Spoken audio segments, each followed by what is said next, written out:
जय हिंद दोस्तों। Unacademy India's largest learning platform पर आप सभी का स्वागत है।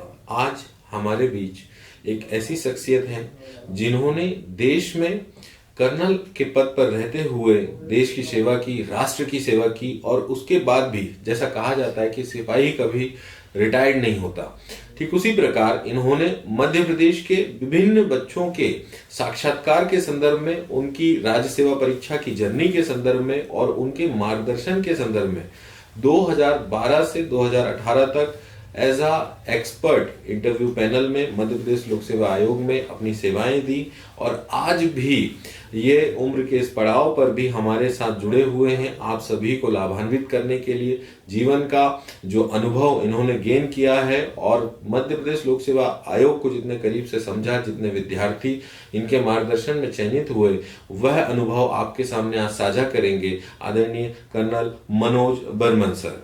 धन्यवाद।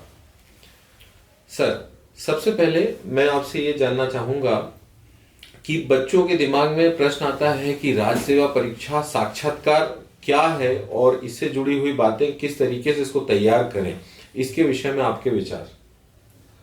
ब्रॉडली अगर हम इस प्रश्न को, चूंकि ये प्रश्न जब भी कोई साक्षात्कार की पात्रता पाता है पहला प्रश्न यही आता है, तो मैं हमेशा यही कहता हूँ, जो मेंस की परीक्षा आपने लिखी 1400 नंबर के, उसमें आपके सामने सिलेबस था, विषय था, कोर्स थे, आपको पता था कि कहाँ से कौन से प्रश्न आ सकते हैं और कैसे तैयारी करनी है।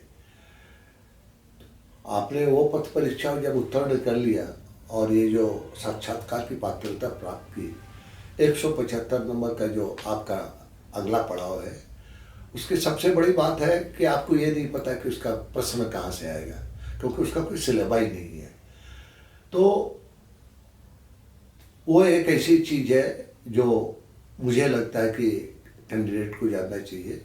उनको जो भी प्रशिक्षित करते हैं कोचिंग वाले, ज़्यादातर यही बतलाते हैं, जो भी कोचिंग संचालक है हमारे बीच में, उनमें से अधिकतर स्वयं या तो पीएससी के सफल या असफल हुए हैं, उन्होंने इंटरव्यू 2 बार 3 बार दिया होगा, तो उनका जो उस वक्त उनसे जो प्रश्न पूछा गया उसी के आधार पर वो अपने आने वाले बच्चों को प्रशिक्षित करते हैं। लेकिन अब आपका व्यक्तिगत अभिज्ञता क्या है, आपसे क्या प्रश्न पूछे गए थे, वो सिर्फ आप पर लागू है। इसलिए सब लोग लाभान्वित हों, एक ब्रॉड प्लेटफॉर्म की तैयारी कैसे करना है, उसके लिए मैं हमेशा सभी ऐसे बच्चों को जो इंटरव्यू की तैयारी कर रहे हैं उनको बतलाता हूँ, जो आप फॉर्म भर के आयोग के सामने देते हो अपने साक्षात्कार के पूर्व, उसमें जो पहला कॉलम है जिसमें आपने अपना नाम लिखा है, वहाँ से तैयारी आपकी शुरू होनी चाहिए। क्योंकि इसका कोई, चूँकि सिलेबस नहीं है, तो प्रश्न अगर 175 नंबर का 20-25 मिनट तक आपका इंटरव्यू होना है तो पूछेगा कहाँ से।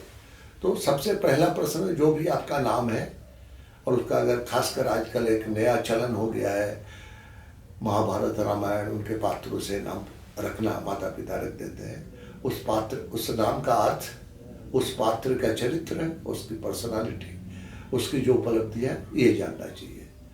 उसके बाद जिस संस्था में आपने स्वयं लिखाई पढ़ाई की, जो भी 10th 12th graduation, post graduation जिस भी संस्था में की थी, उसके बारे में, कोई सैनिक स्कूल से पढ़ के आता है, कोई किसी दूसरे सरस्वती शिशु मंदिर में ऐसे आता है, कोई दूसरे, क्योंकि यही अलग अलग किस्म को, कोई केंद्रीय विद्यालय से आता है, कोई जो जवाहर नवोदय विद्यालय है उनसे पढ़ के आता है। तो क्योंकि ये जो साक्षात्कार है, ये पता करने के लिए है कि आप कितने जागरूक हो, आसपास की दुनिया के बारे में कितने सजग हो। अगर किसी स्कूल में आपने 10-12 साल दिया है, वो स्कूल जिसके नाम से है, अगर सेंट मैरी है, अगर सेंट जोसेफ है, तो सेंट मैरी या सेंट जोसेफ कौन है, या अगर शिशु मंदिर है तो शिशु मंदिर की स्थापना कब हुई, उसका संचालन कैसे होता है, ये बातें स्वाभाविक एक ऐसा परीक्षार्थी जिसको प्रशासन में जाने का शौक है, उसके मन में ये सब प्रश्न आने चाहिए। और उस तरह से अपने स्कूल का नाम, उसकी स्थापना कब हुई थी, कैसे संचालन होता है, ये सब जानकारी उसको होनी चाहिए। और इसी तरह जब वो ग्रेजुएशन पोस्ट ग्रेजुएशन में भी जाता है तो वहाँ पर जिस संस्थाओं में थे, एक बड़ा संकट मैंने देखा, अनुभव किया कि बहुत सारे विद्यार्थी, कारण सबको पता है, करीब 80% विद्यार्थी जो है वो किसी न किसी विधा में इंजीनियरिंग करके जाते हैं, बीई बीटेक। अभी तो मैं मॉक इंटरव्यू कर रहा था, काफ़ी आईआईटीयन है, और आईआईटी बहुत ऐसी संस्था है जिससे हमारी अपेक्षाएं बहुत ज़्यादा होती हैं, और उसके बारे में जो हमारी छवि है, मन में विचार हैं, वो बड़े उच्च हैं। अब वहाँ पर जाने के लिए ही कितना प्रयास करता है, 10वीं 12वीं में पढ़ता हुआ दो लोग कोर्स करते हैं, उसके बाद डमी सेक्शन में एडमिशन लेते हैं, कोटा में जाके तैयारी करते हैं, ये सब करने के बाद चयनित हो जाते हैं फाइनली। और 5 साल वहाँ रहने के बाद भी और लाखों रुपए की फीस देने के बाद भी जब वो उस रास्ते को छोड़कर जब प्रशासनिक सेवा वाला रास्ता पूछता है तो एक बड़ा प्रश्न खड़ा होता है कि फिर आपने इतनी पढ़ाई लिखाई क्यों की? अगर आपके मन में यही प्रश्न था, यही जीवन का उद्देश्य था कि आपको प्रशासनिक सेवा में ही जाना है, तो शायद उचित होता कि आप 12वीं पास करने के बाद ग्रेजुएशन जो है वो आर्ट्स के विषय से करते और हिस्ट्री, ज्योग्राफी, पॉलिटी, इकोनॉमिक्स जैसे विषय लेते। इस प्रश्न का उत्तर मुझे लगा कोई भी मन से नहीं तैयार करके आता है, वो इस तरह से तैयार करता है जैसे कि उसने कुछ गलत काम किया है और पकड़ा गया है कि वो इंजीनियर होने के बाद भी, प्रीमियर इंस्टीट्यूट से इंजीनियर होने के बाद भी, बीटेक करने के बाद भी, एमएससी बायोटेक्नोलॉजी करने के बाद, एमएससी दूसरे विषयों के करने के बाद भी, अब जब वो यहाँ जाता है और जब साक्षात्कार के लिए उपस्थित होता है, जब से ये प्रश्न पूछे जाते हैं, उसका मुझे हमेशा लगा कि व्यवहार ऐसा हो जाता है जैसे वो कुछ गलत करते हुए पकड़ा गया है। और मैं निरंतर सोचता रहता था इसका, क्योंकि कारण हमें पता है। एक्चुअल कारण तो यही है कि इतने इंजीनियरिंग संस्थाएं हो गई और इंजीनियरिंग में जाना इतना आसान हो गया कि कभी शायद समाज ने ये नहीं सोचा कि इतने इंजीनियर फिर आगे जाके करेंगे क्या। क्योंकि 12वीं के बाद मेधावी विद्यार्थियों को, जो नहीं भी बहुत मेधावी है, उनको आसानी से इंजीनियरिंग में एडमिशन मिल जाता है। तो उस वक्त ये होता है कि चलो एक प्रोफेशनल कोर्स रहेगा तो कुछ ना कुछ नौकरी बाद में मिल जाएगी। लेकिन जब वो नहीं होता है और जब मिलता भी है तो उसमें जो मानदेय मिलता है वो शायद उसकी अपेक्षा से इतना कम होता है कि तब वो इधर उधर देखना शुरू करता है। ये असली कारण है, हम सब जानते हैं, लेकिन शायद ये अच्छा उत्तर नहीं होगा तो वो फिर इधर उधर की बातें करता है कि हमें ब्रॉड वो चाहिए, फील्ड चाहिए जहाँ लोगों से मिलना जुलना हो। तो साधारणतः ऐसे प्रश्न उत्तर के ऊपर वो हमेशा कहते हैं फिर एनजीओ खोलो, लोगों की सेवा करते रहो। तो मेरे ख्याल से सबसे सटीक उत्तर होगा, अगर आप विश्वास करते हैं इस उत्तर पर, कि मैंने सब कुछ सोचा और सोच के ये लगा कि मेरे जीवन के लिए ये सर्वश्रेष्ठ चॉइस है और मैं उसके ऊपर, और मैं काफ़ी मेधावी हूँ, मैं इसमें सफल हो सकता हूँ या हो सकती हूँ, और मैंने ये रास्ता चुना। इसमें जैसे ही आपके मन में ग्लानिबोध आएगा, आपके उत्तर सही नहीं होंगे, उचित नहीं होंगे, आप कुछ बनावटी उत्तर देंगे, तो वो मैं समझता हूँ कि एक क्षेत्र है जो बहुत काम करने की ज़रूरत है, और जिसमें आपको पहले खुद शीशे के सामने खड़े होकर जो भी आप उत्तर देते हैं उसको बार बार करना है। और उस उत्तर का एक हिस्सा ये जरूर होना चाहिए, मैंने सब कुछ करके देख लिया और मुझे लगता है कि मैं आज की तारीख में मेरा ये सोच है कि मैं ऐसा करके जीवन में ज़्यादा सफल हो पाऊँगा या पाऊँगी, और यही चॉइस फील्ड है, ये मेरा जीवन है, ये मेरा निर्णय है। इससे ज़्यादा सफाई न दें वहाँ पर, ऐसा गिल्ट, जो अपराध बोध से युक्त होकर कोई उत्तर न दे। और जब यहाँ से आप निकलते हैं, अगर सही निकल गए, तो विषयों के ऊपर प्रश्न होते हैं। जैसे मैंने बतलाया शुरू में ही, इसका इंटरव्यू का कोई सिलेबस नहीं है, तो प्रश्न पूछेगा कहाँ। जैसे ही वो आपको बीएससी बीकॉम या बहुत बड़ी संख्या में बच्चे कंप्यूटर्स वाले होते हैं, उनसे जब प्रश्न हो कंप्यूटर का, सर ये 2 साल 3 साल 5 साल पहले पढ़ा था, वहाँ से नहीं पूछिए। तो इसमें मेरा है कि कम से कम सरफेस लेवल पे हर विषय का जो ग्रेजुएशन में था उसका पूरा जानकारी अवश्य ही करें। ये जवाब सही नहीं है कि हमने बहुत पहले पढ़ा था इसका, नहीं तो अगर उसमें नहीं प्रश्न पूछेगा तो पूछेगा कहाँ से। अगला हो सकता है कि आप बोलो कि अभी तैयारी कर रहे थे, अभी क्या पढ़ रहे थे, तो अभी हम MPPSC की तैयारी कर रहे थे। और निश्चय ही जो इंजीनियरिंग बैकग्राउंड का या साइंस बैकग्राउंड का, बायोटेक्नोलॉजी, बायोकेमिस्ट्री या अन्य किसी भी डिसिप्लिन से जो बच्चा जिसने MPPSC पास किया है, उसका हिस्ट्री, ज्योग्राफी, इकोनॉमिक्स, पॉलिटी के बारे में उतना ही ज्ञान है जितना MPPSC के कोर्स में है। उसको कोई डेप्थ नॉलेज नहीं है। अगर वो किसी विषय का वहाँ नाम लेता है, कोई प्रश्न पूछा जाता है, मैं आपको विश्वास से बतलाता हूँ, वो फंस जाएगा। बहुत सतही तौर पर कुछ प्रश्नों का शायद उत्तर दे दे जो उसने पढ़ा है, क्योंकि उसमें पूरा का पूरा हिस्ट्री वगैरह तो पढ़ाया नहीं जाता है। उसमें तो वही जितना कोर्स में है उसमें प्रश्न उत्तर पढ़ के वो पास हो जाता है। इसलिए ज़्यादा उचित होगा और आसान है, क्योंकि आप श्योर हो सकते हो, क्योंकि वहाँ आपको कोर्स कंटेंट पता है। जो भी ग्रेजुएशन में विषय है उनकी पूरी तैयारी करो। ये कहना कि ये मैंने बहुत पहले किया था, अगर 5 साल 7 साल पहले का पढ़ा हुआ आपके काम नहीं आएगा, तो अभी जो आप किया है, जो आप कहते हो कि हमारा BSc का पढ़ा हुआ या बीटेक का पढ़ा हुआ या BE का पढ़ा हुआ, जब ये प्रश्न पूछा जाता है इसका क्या उपयोग होगा, तो प्रश्न से जब आपको पता ही नहीं है आप कह रहे हो, तो उसका उपयोग क्या होगा। इसलिए उन विषयों की तैयारी इतना जरूर कर ले जो सतह पर जो भी प्रश्न बनते हैं उन विषयों के ऊपर बहुत, चाहे बहुत गंभीरता से न पढ़े, डेप्थ में नहीं जाए, इन डेप्थ न जाए, लेकिन उस विषय का जो ग्रेजुएशन में पेपर्स है उसकी पूरी जानकारी। अब मैंने पिछले 5-7 दिन में 10 दिन में अनुभव किया, MSc मैथ किया हुआ लड़का अगर ये कहता है कि हमें थ्योरी ऑफ सेट नहीं पता है, या मुझे बाइनोमियल थ्योरम नहीं पता है, या मीन मीडियन मोड हम नहीं जानते हैं, सेंट्रल टेंडेंसी नहीं समझते हैं, जो 9th 10th का विषय है, तो कहीं ना कहीं फिर आपको MSc मैथमेटिक्स अपने नाम में लिखने का अधिकार नहीं है, क्योंकि शायद MSc को अगर नहीं पता होगा, BSc मैथ्स को ये सब बातों का जवाब नहीं पता होगा, तो किससे पूछा जाए ये प्रश्न, और आपसे क्या पूछा जाए। इसलिए निश्चय ही अपने विषय की पूरी तैयारी करें। और अंत में जो भी आपका हॉबी है, हॉबी भी ज़बरदस्ती में लिख देते हैं, फिर भी जो लिखते हैं उसके बारे में पूरी जानकारी कीजिए। अभी आज ही यहाँ इस सेशन से पहले जो रिकॉर्ड हो रहा है, मैं अच्छे छात्र का जिसने GSTI से पढ़ाई लिखाई की, अब उसकी 40 साल उम्र हो गई, वो किसी प्रतिष्ठित कंपनी में काम कर रहा था, तो उसने अपने हॉबी में लिखा हुआ है भजन सुनना। तो मैंने पूछा कोई भजन गायक का नाम बतलाओ, तो उसने जसजीत सिंह बतलाया।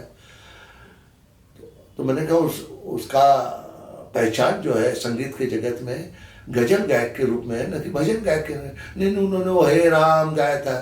तो कहीं ना कहीं आप सही जवाब नहीं दे रहे हैं। जगजीत सिंह का मेरे ख्याल से कोई भी संगीत में रुचि रखने वाला, उसको उसकी पहचान है, उसका आइडेंटिफिकेशन, बहुत लोग हैं, अनुराधा पौडवाल है और बहुत सारे भजन गायक हैं। अगर आप सच में यही लिखना चाहते हैं, कम से कम जानकारी पूरी कर लें। क्रिकेट लिखना चाहते हैं, क्रिकेट में आउट कितने प्रकार से होते हैं, क्रिकेट में कितने वर्ल्ड कप हुए हैं, जिसमें कब हमारा वनडे 2020 या टेस्ट मैच में कभी क्या रैंकिंग वगैरह, ये सब जानकारी होनी चाहिए। मैंने अधिकतर लोग जिसने भी क्रिकेट का एक प्रश्न पूछा कि क्रिकेट में कितने तरह से आउट होते हैं, सब ज़्यादातर बच्चों ने यही बतलाया 11 तरीके से। जब पूछा कि चाहे 11 तरीके का नाम बतला दीजिए, तो 5 तरीके का भी नाम नहीं बतला सके। तो अब जो चीज़ आपकी हॉबी है उसके बारे में आपने लिखा है, किसी ने जबरदस्ती नहीं की, उसके बारे में ना जानना इंगित करता है कि आपने सच नहीं लिखा, या दूसरों को आप अक्षम समझते हो, मूर्ख समझते हो। तो ऐसा नहीं होना चाहिए। बहुत सारा अभी बहुत समय है, आप आप अपने हृदय में हाथ रख के पूछिए अपने से, वो कौन सी चीज़ है जिसको करने से बहुत आपको आनंद आता है, जो स्ट्रेस बस्टर है, जब आप तनाव में रहते हैं उससे मुक्ति दिलाता है। और उसको लिखिए, और उसके बारे में संगीत, नृत्य, कोई वाद्य यंत्र बजाना, कुछ पढ़ना, लेकिन जो लिखते हैं उसके बाद उसको ईमानदारी से फॉलो कीजिए, ताकि उसके बारे में, चाहे आपको गाना ना आता हो लेकिन गाने के बारे में जानकारी हो, नृत्य ना आता हो लेकिन नृत्य के बारे में जानकारी हो। ये पूरा एक मैंने डोमेन बतलाया जहाँ से ही प्रश्न संभव है। और ये सब अच्छा होगा तो कई बार कुछ ऐसे फील्ड में जो समस्याएं होती है, अब इतना करेंगे, उसने 110-20 तक आपको आकलन कर लिया, तब वो सोचेगा कि इसको 150 दे सकते हैं कि नहीं, तब वो कुछ ऐसा प्रश्न देंगे कि आप जिले के डिप्टी कलेक्टर हैं या STM हैं, वहाँ ऐसी घटना हो गई तो आप क्या करेंगे, ये तब आएगा। लेकिन अगर इतना जितना मैंने कहा आपने कर लिया, निश्चय ही आपको 110-20 तक आप स्कोर। एक और प्रश्न है जिसका मुझे लगा हमेशा, विशेषकर उस कालखंड में जब 2013, 14, 15, 16, 17 एक के बाद एक, चूंकि 2012 में हाई कोर्ट के कुछ निर्देश के कारण रिजल्ट नहीं डिक्लेयर हुआ था, तो बहुत एक के बाद एक इंटरव्यू शुरू हो गए।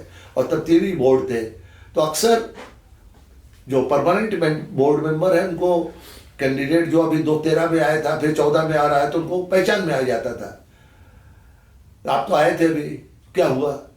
तो उसका उत्तर होना चाहिए मेरे ख्याल से, जो सही उत्तर होना चाहिए। मेरे में कोई कमी रह गई होगी, मेरे प्रयास में कोई कमी होगी, लेकिन वहाँ उत्तर ऐसे देते हैं कि सर नंबर पूरे नहीं मिले। उस बात को इस तरह से कहा जाता है जैसे इंटरव्यू में कम नंबर मिले। तो कितने मिले थे इंटरव्यू में नंबर? तो 120, और 175 का 120 जो प्रतिशत होता है वो बहुत अधिक होता है। तो आपके थ्योरी में कितने नंबर आए थे? तो 650 नंबर आए थे। तो 650 नंबर अगर 1400 से आए थे, जो 50% भी नहीं है, और आप 70% आपको से अधिक आपको नंबर मिला है इंटरव्यू में, और फिर भी आप कह रहे हो कि नंबर कम मिला इसलिए हमें पद नहीं मिला, 1 नंबर से रह गया। तो नहीं, you must learn to accept your weakness. हमारे जीवन में जो कुछ भी होता है, आप मानो या ना मानो, हमारे जीवन में हमारे साथ जो भी अच्छा या बुरा होता है उसके लिए हम जिम्मेवार हैं। हम किसी को दोष दे भी दें तो उससे कोई स्थिति बदलती नहीं है। तो आप वो दोष पूरा लो कि शायद मेरे प्रयास में कुछ कमी रह गई थी, कोई तैयारी में कमी रह गई थी। और एक अंतिम चीज जो मैं अभी बतलाना चाहूंगा, इसके बाद हमारे आपके जो एडुकेटर है गुप्ता जी, वो आपसे प्रश्न पूछेंगे, उनका भी उत्तर दूंगा कि आप क्यों प्रशासनिक अधिकारी बनना चाहते हैं। ये एक आम उत्तर, एक प्रश्न है जो करीब करीब 80-90% अभ्यर्थियों से पूछा जाता है। और दूसरा कि अगर अभी आप चयनित नहीं हुए तो आगे क्या करेंगे। इन दोनों का मैं कोई उत्तर नहीं बतला सकता हूँ, दोनों का उत्तर आपको स्वयं से देना चाहिए, क्योंकि और व्यक्तिगत जीवन में हम सब की कोई ना कोई परेशानी होती है। किसी के पिता मर गए अभी कोविड के समय में, अब जबरदस्ती उस बात को आगे नहीं बढ़ाए। जब आप अपना परिचय देते हैं, उसमें आपने आप अपना नाम बतलाया, पिता के नाम में स्वर्गीय लगा दिया, और उसके साथ ये जब जोड़ देते हो कि हाल में ही कोरोना से नहीं रहे, या महिलाएं जिनके विवाह विच्छेद हो गया या कुछ कई बार हो जाता है, उनके जीवन में कुछ बहुत ऐसी घटनाएं हो जाती है जो बहुत दुखद होती है। तो मैं ऐसे सारे, क्योंकि हर एक के जीवन में कोई ना कोई तकलीफ होती है, जाते ही उस बात को उजागर करने के लिए जो हमारे अंदर एक चाहत होती है जिससे हमको सिंपैथी मिले, कभी ना कीजिए। हम भिखारी बन के नहीं जा रहे हैं, आप अपने को अपनाएं, क्योंकि आप सबसे पहले माने कि आप बहुत सफल हैं, आप बहुत हाई अचीवर हैं। क्योंकि लाखों बच्चों ने प्रीलिम दिया था, उन जो प्रीलिम के में योग्यता पाए उन्होंने मेंस दिया था, और उन हजारों बच्चों में से थोड़े से बच्चों ने आपने ये साक्षात्कार की पात्रता पाई। तो यू आर ऑलरेडी विनर। जितने पद है उतने ही लोगों को वो चयनित करेंगे, लेकिन आप में कोई कमी नहीं है। लिहाजा आपको अपना दुख प्रदर्शित करके और भीख के रूप में पद पाना है तो नहीं है। अगर पहले नहीं बतला है, अगर कुछ ऐसा प्रश्न हो जाता है जहाँ पर कोई ऐसी बात निकलती है और अगर वो कहीं कुरेदते हैं तो ऐसी बात कहना पड़े तब कहिए, लेकिन जो जाते ही सब हमारा जो सर्वप्रथम प्रयास होता है कि हम अपने दुखती रंग को सबसे आगे रख देते हैं, वो कृपया न कीजिए। उसका बहुत, वो चाहे कितना भी आपके दुख का कारण हो, वो लगता है एसेसर को, ये लगता है कि शायद ये सिंपैथी वोट पाने का प्रयास कर रहा है, कभी ना करें। जी, अर्जुन जी गुप्ता आपके एजुकेटर, वो आगे अगर कोई प्रश्न उनको आपने किया है वो पूछेंगे, मैं प्रयास करूंगा उनका भी उत्तर देने का। आदरणीय सर ने प्राय सभी एस्पेक्ट पर बहुत अच्छे से प्रकाश डाला, रोशनी डाली, और मैं समझता हूँ कि काफी सारे बच्चों के प्रश्नों के जो दिमाग में प्रश्न चल रहे थे उनका उत्तर मिल पाया होगा। कुछ छोटे प्रश्न हैं जो बच्चे जिनको लेकर परेशान होते हैं, वो मैं सर से पूछना चाहूंगा। सर, एक प्रश्न अक्सर आता है कि जब बच्चा इंटर होता है तो वो गुड आफ्टरनून या गुड मॉर्निंग कैसे ग्रीट करे, मेंबर्स को करे, बोर्ड अध्यक्ष को करे, या किस तरीके से उसका प्रेजेंटेशन इंटरव्यू में होना चाहिए, कृपया उसके विषय में थोड़ी जानकारी दीजिए। इस प्रश्न का उत्तर देने के पहले अगर आप मुझे इजाजत दें, एक थोड़ा सा वो उत्तर, वो कारण है उसका ड्रेस। कई बार जैसे जिस भी कारण से महिलाएं कई बार साड़ी पहन के जाती है, निश्चय ही वो बहुत अच्छा होगा अगर आप साड़ी पहन के जाती है तो भारतीय वेशभूषा है वो अच्छा है। लेकिन आप अगर साड़ी पहनने की आदत ही नहीं है और आप साड़ी संभाल नहीं पाते हैं तो मेरा सोचना है कि वो अनुचित ड्रेस है, जो आप कंफर्टेबल ना हो। तो एक तो ये बात मैं कहना चाहूँगा। इसी तरह से सर्दियों का दिन है, आप जो भी ड्रेस पहनते हैं उसके ऊपर कोट ब्लेजर जो भी पहने वहाँ तक ठीक है। अगर आप टाई बांधना नहीं जानते हैं, टाई बांधने की आदत नहीं है, तो कृपया टाई न बांधें। कई बार इसी से प्रश्न शुरू हो जाता है कि कोई दिख जाता है कि आपने टाई स्वयं नहीं बांधा है या टाई बांध के आप अनकंफर्टेबल हो और उससे प्रश्न शुरू हो जाता है, तो आपका इंटरव्यू शुरू होने से पहले ही समाप्त हो जाता है। आप इतने घबरा जाते हो। तो यहाँ से तो ड्रेस जो है वो एक एसेंशियल पार्ट है इंटरव्यू का। डिसेंटली ड्रेस करो, और निश्चय ही हम सबको पता है डिसेंट ड्रेस का क्या मतलब है। एक पैंट जो जीन्स ना हो, एक प्रॉपर पैंट और जिसमें बहुत सारे जेब ना हो, शर्ट एक लाइट कलर फुल बाह का, और उस शर्ट ये होना चाहिए। उसके ऊपर अगर सर्दियों का दिन है तो उसके ऊपर कोट पहने। इसी तरह से महिलाएं अगर साड़ी पहन के कंफर्टेबल है वो बेस्ट ड्रेस है, लेकिन वो साड़ी भी जो है वो प्रोफेशनल दिखना चाहिए। उसमें बहुत बड़े फूल फल छाप छूप नहीं होना चाहिए, डिजाइन नहीं होना चाहिए, और स्वयं भी बहुत अलंकार पहन के नहीं जाए। जितना धर्म के हिसाब से मिनिमम, अगर शादीशुदा महिला है या जैसे मैं जिस समाज से हूँ, हमारे समाज में लड़कियाँ हमेशा बाएं हाथ में एक लोहे की कड़ा पहनती हैं, क्योंकि वो धार्मिक मान्यता के अनुसार पहनती है। या जो सिख समाज से हैं उनके दाहिने हाथ में कड़ा होता है, लड़कियों के भी लड़कों के भी। इससे अतिरिक्त कोई अलंकार आप ना पहने। ये आपके वेशभूषा के बारे में शायद उस वक्त मैं नहीं बतलाया, तो ये बात। अब जब आप घुसते हैं, कोई भी हो, कितना भी बड़ा फन्ने का हो, अगर मुझे भी आप इंटरव्यू देने के लिए भेजेंगे, थोड़ी घबराहट होती है, होना चाहिए। उस वक्त अपने को संयत रखिए, गहरी सांस लें। कमरे में घुसने के बाद उन्होंने बुलाया है तभी आप आए हैं, उसके बावजूद भी जो हमने बचपन से स्कूलों में सीखा है, मे आई कम इन सर, बोल कर आप अंदर जाए। और एक बार जो भी संबोधन आपके मन में आता है, उस वक्त जो भी उचित आप समझते हैं, वो एक बार कहें। और जितने भी मेंबर वहाँ बैठे हैं, अधिकतम 5 होंगे, कभी 4 भी होते हैं, 3 भी होते हैं, डिपेंड करता है, लेकिन 3 तो होंगे ही होंगे। आप जब नमस्ते किया या गुड मॉर्निंग किया या गुड आफ्टरनून किया, करते हुए एक बार ही करते हुए सबकी ओर अपना रुख कीजिए। अलग से 5 बार गुड मॉर्निंग बोलने की जरूरत नहीं है। हमें भी पता है जब संभाषण करते हैं, स्कूल कॉलेज जाते हैं, अगर कई टीचर हमारे सामने होते हैं, आप गुड मॉर्निंग करके सबकी ओर थोड़ा सा सिर हिलाकर देखते हैं, ठीक वैसे का ऐसा ही करता है। ठीक है सर, दूसरा एक प्रश्न बच्चों का है कि जो उनका गृह जिला होता है उससे जुड़े हुए बहुत सारे प्रश्न पूछे जाते हैं और उसमें एक प्रश्न ये रहता है कि आपके गृह जिले की समस्याएं क्या हैं और उन्हें कैसे दूर करेंगे। तो इसका क्या उत्तर देना चाहिए? इसका वही उत्तर देना चाहिए जो सच है, जो है। क्योंकि मैंने देखा है, अभी भी मॉक इंटरव्यू भी पिछले 25 दिन में कम से कम मैंने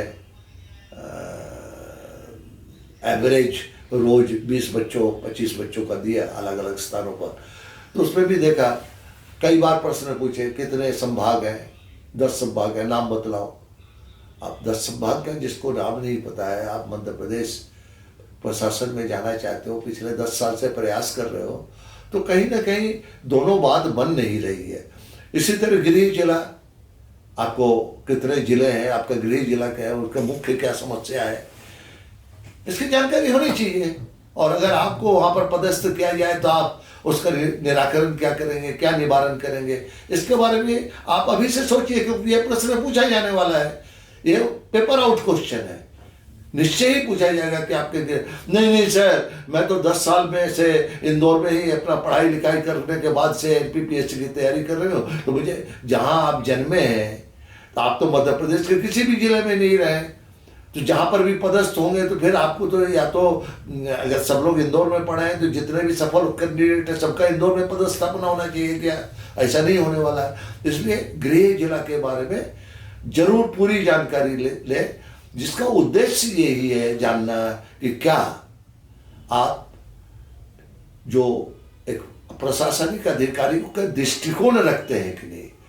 एक प्रशासनिक अधिकारी को समझ में आ जाता है कि कहाँ क्या तकलीफ है, कागज के ऊपर बहुत सारी बातें लिखी होती है और उसी के साथ कोई निराकरण का।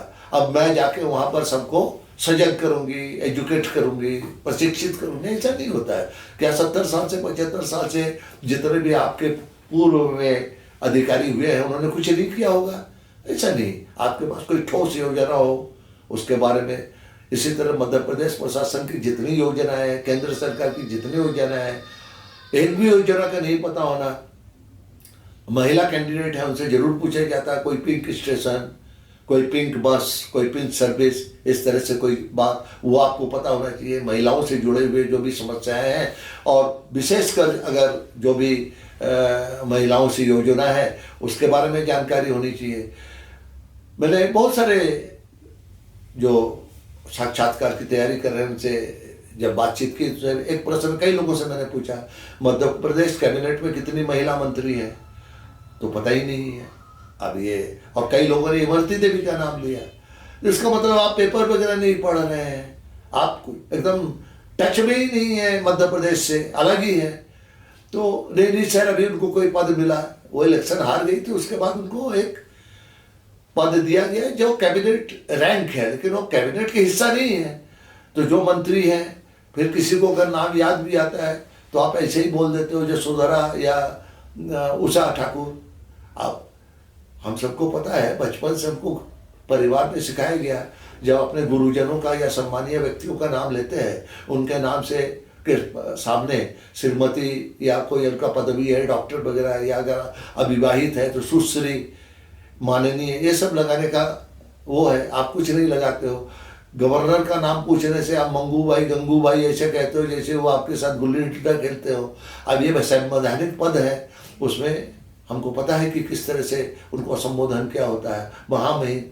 तो हमें पता है ये सब गलती इसलिए होती है कि हम बहुत तनाव में रहते हैं। इसलिए सबके लिए मेरा एक सलाह है, आप साक्षात्कार के लिए जा रहे हैं, न कि कबड्डी खेलने के लिए या अंताक्षरी खेलने के लिए। प्रश्न आने के बाद आपको ये एक्सेप्ट करना पड़ेगा कि आप घबराए हुए हैं।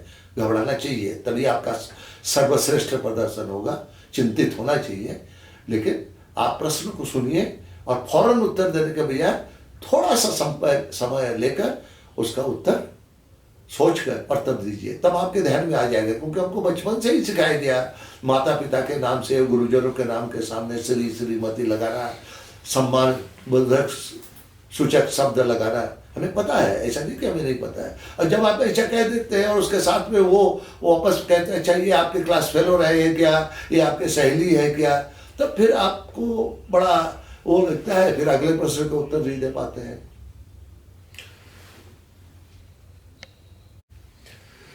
आदरणीय सर ने प्राय सभी विषयों पर रोशनी डाल दी। आपके गृह जिला, आपका ग्रीटिंग कैसा हो, आपका व्यक्तिगत विवरण कैसा हो, आप किस तरीके से पर्सनालिटी को ग्रूम करें, किस तरीके से कपड़े पहने, किन चीज़ों का चुनाव करें, उसके बाद में आपकी अभिरुचि, उसके बाद में आपके स्नातक के जो विषय हैं उनको किस तरीके से तैयार करना और जो कमियां होती हैं उन सारे बिंदुओं पर सर ने गहराई से प्रकाश डाला।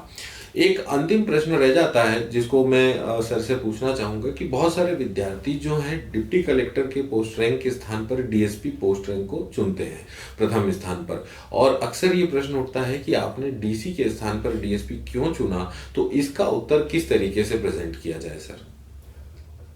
मेरे ख्याल से ऐसा बहुत ही कम होता है कि बहुत कम मैंने वहाँ साक्षात्कार में बैठकर भी और मॉक इंटरव्यू में भी ऐसे बहुत कम संख्या में लेकिन पाए हैं।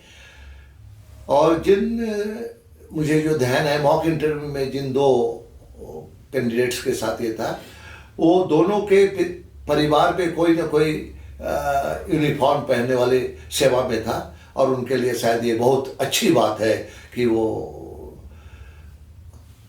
ऐसा कहते थे कि हमें हमेशा इसमें रुचि रही। नहीं तो कलेक्टर और डिप्टी डीएसपी में बहुत ज़्यादा प्रश्न नहीं होता है। प्रश्न तब होता है जब तीसरे नंबर पे आप क्लास 2 कोई पोस्ट होते हुए भी, उसकी पात्रता होते हुए भी आप अपना चॉइस जो है वो नायब तहसीलदार देते हैं, तब फिर यही प्रश्न होता है क्यों बीच में तभी बहुत सारे पद हैं, क्लास 2 पद है उसको छोड़ के क्या मलाई मिलती है यहाँ ज़्यादा, इसलिए आप तय कर लीजिए आपको क्या कहना है, क्यों कहना है, कहना आपको ही है। लेकिन डिप्टी कलेक्टर और डीएसपी के बीच में मुझे नहीं लगता कि बहुत कोई अटक गया हो आज तक, कोई बहुत ज़्यादा किसी का चयन में बाधा आया हो इस प्रश्न के। ये डिप्टी डीएसपी का फर्स्ट प्रेफरेंस देने से मेरे ख्याल से कोई नहीं रह जाएगा। आपको हाँ बतलाना पड़ेगा, कुछ बच्चे हैं जो फौज में जाना चाहते थे, कोई चयनित हुआ, कुछ मेडिकली फेल रिजेक्ट हो गए, तो ऐसे लोग कहते हैं हमें वर्दी पहनना था और हम यहाँ पर भी वर्दी पहनना चाहते हैं। और भी जवाब हो सकते हैं कि हम चाहते हैं कि जो अन्याय है, अपराध है, उसको जड़ से मिटा दे, तो अपराध हो जाने के बाद के बजाय हम उस लाइन पे जाए जहाँ अपराध को रोकने के ज़्यादा प्रयास कर सकते हैं, इत्यादि ये सब उत्तर हो सकते हैं। लेकिन मेरे ख्याल से बहुत ही कम संख्या में ऐसे बच्चे होते हैं जिनका फर्स्ट चॉइस डीएसपी होता है, होते भी हैं, ऐसा नहीं है कि नहीं होता है। मेरे जानकारी में भी ऐसे प्रश्न है, वहाँ ऐसे जो प्रेफरेंस है लोगों ने दिया है। लेकिन उससे ज़्यादा जरूरी ये जानना कि फर्स्ट और सेकंड डीसी और डीएसपी देने के बाद थर्ड चॉइस एकदम से कैसे नायब तहसीलदार हो जाता है, उसके बारे में आपको सोचना पड़ेगा। क्या बीच में और कोई पद नहीं है जो क्लास 2 है, क्योंकि नायब तहसीलदार तो क्लास 3 पद है, तो इसके बारे में ज़्यादा सोचना है। एक बात जो प्रश्न सर ने नहीं पूछा उसका भी उत्तर मेरे ध्यान में आया है, ये एक अंतिम चीज़ है जो बच्चों के मन में आता है या नहीं भी आता, तो मैं समझता हूँ कि उनका आना चाहिए। हम जीवन में ऐसा करते हैं, क्लास में स्टूडेंट के तौर पे जब टीचर प्रश्न हमको पूछते हैं, हम उत्तर जब देते हैं उनकी ओर हमारी दृष्टि होती है, तो वहाँ पर एक टीचर होता है, बाकी आपके सहपाठी होते हैं। यहाँ पर जो प्रश्न पूछने वाले हैं और जो उसको सुन रहे हैं उसमें से कोई भी सहपाठी नहीं है, इसलिए जिसने भी 5 या 4 या 3 जो लोग भी हैं उसमें से प्रश्न में से किसी ने पूछा हो, उत्तर देना आप उन्हीं से शुरू करिए, लेकिन अपने दृष्टि से बाकी लोगों को एकदम शट आउट नहीं कर दीजिए। कभी उनकी ओर भी स्कैनिंग करके थोड़ा थोड़ा कभी कभी उत्तर देते हुए थोड़ा सा नज़र उनकी ओर भी रखिए, एकदम से उनको अपने जो विजन से बाहर न कर दीजिए। धन्यवाद सर, आपने बहुत अच्छी तरीके से बच्चों को ग्रूम किया और मैं समझता हूं कि सभी विद्यार्थियों के डाउट क्लियर हुए होंगे। जो भी विद्यार्थी साक्षात्कार दे रहे हैं 2019 की परीक्षा, मुख्य परीक्षा को पास कर चुके हैं, Unacademy India's largest learning platform पर हम लोग निःशुल्क साक्षात्कार की आपको तैयारी करा रहे हैं। सर के नेतृत्व में, सर के मार्गदर्शन में आप लोग सीखना शुरू करें अनअकैडमी पर। आप मुझसे जो है आपके बैच कोर्सेज में पढ़ सकते हैं, जिसमें कि मेरी स्पेशल और प्लस क्लासेस, जिसका लिंक आपको डिस्क्रिप्शन में मिल जाएगी। ऑल दी बेस्ट, सभी विद्यार्थियों को शुभकामनाएं आपके उज्जवल भविष्य के लिए। बहुत बहुत धन्यवाद। जय हिंद।